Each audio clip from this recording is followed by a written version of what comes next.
Hello बच्चों, चलिए प्रश्न देखते हैं। निम्नलिखित में से कौन सी विधि कायिक संवर्धन की प्राकृतिक विधि नहीं है? रनर, फोलियर कलिका, स्टेम ट्यूबर, ग्राफ्टिंग। आइए जान लेते हैं यहाँ पे हमारे प्रश्न की मुख्य अवधारणा। हमारे प्रश्न की मुख्य अवधारणा यहाँ पर संबंधित है, हमें बताना है किस बारे में?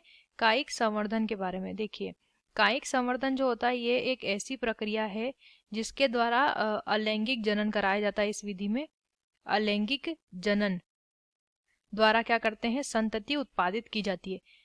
कैसे करेंगे? देखिए, क्या करते हैं, पौधे के किसी भी भाग को लेते हैं, पादप के किसी भाग, तने, पत्ती आदि को लेते हैं जो कायिक भाग होते हैं, और उसको उसको संवर्धन माध्यम उपलब्ध कराते हैं।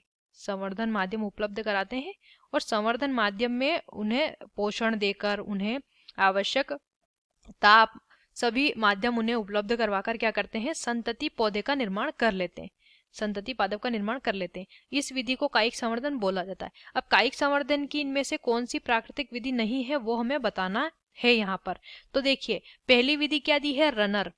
रनर विधि की बात कर लेते हैं। रनर विधि जो होती है, इसमें क्या होता है कि पौधे का जो तना होता है वो भूमिगत जो तना होता है वो भूमि के अंदर ना गति करके भूमि की ऊपरी सतह पर क्षैतिज रूप से गति करना शुरू कर देता है, या क्षैतिज रूप से वृद्धि करना शुरू कर देता है। किस तरीके से? इस तरीके से क्षैतिज, यहाँ पर एक नोड उत्पन्न होगी, यहाँ पर एक नोड उत्पन्न होगी, यहाँ पर एक नोड उत्पन्न होगी, इस तरीके से वृद्धि करना शुरू कर देता है। हर एक नोड यानी कि हर एक जो पर्व होती है वहां से फिर नए पौधे का विकास होना, इस प्रकार से नए पौधे का विकास होना यहाँ पर शुरू हो जाता है। तो ये जो विधि है ये बिल्कुल प्राकृतिक विधि है। इस विधि में आपको कहीं पर भी यहाँ पर जो है बाहरी हस्तक्षेप नहीं दिखेगा। तो पहला जो है ये तो प्राकृतिक विधि है। दूसरा दिया है फोलियर कलिका, बी की बात कर रहे हैं। फोलियर कलिका की अगर बात करते हैं तो यहाँ पर पत्ती के द्वारा क्या हो जाता है? संतति पादप का निर्माण हो जाता है।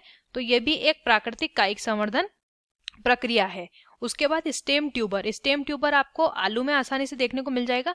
आलू में एक ट्यूबर सदृश संरचना उत्पन्न होती है और उस ट्यूबर से क्या कर सकते हैं? संतति पादप निर्मित कर सकते हैं। तो ये तीनों ए बी सी तीनों क्या है? प्राकृतिक विधि है कायिक संवर्धन की। लेकिन डी ग्राफ्टिंग की अगर बात करते हैं तो ग्राफ्टिंग की विधि ऐसी विधि होती है जिसमें कि एक पौधे का स्कंध लिया जाता है और उसे दूसरे पौधे की जो ग्राफ्ट होती है वो उस पर लगा दी जाती है। ग्राफ्ट यानी कि कलम उस पर लगा दी जाती है और इस प्रकार से एक संतति निर्मित की जाती है। ये विधि कृत्रिम विधि के अंतर्गत आती है। किसमें आती है? ये कृत्रिम विधि में ये आती है। तो ये प्राकृतिक नहीं है। विकल्प डी हमारे प्रश्न का सही उत्तर हो जाएगा। आशा करते हैं आपको इस प्रश्न का उत्तर समझ आया होगा। धन्यवाद।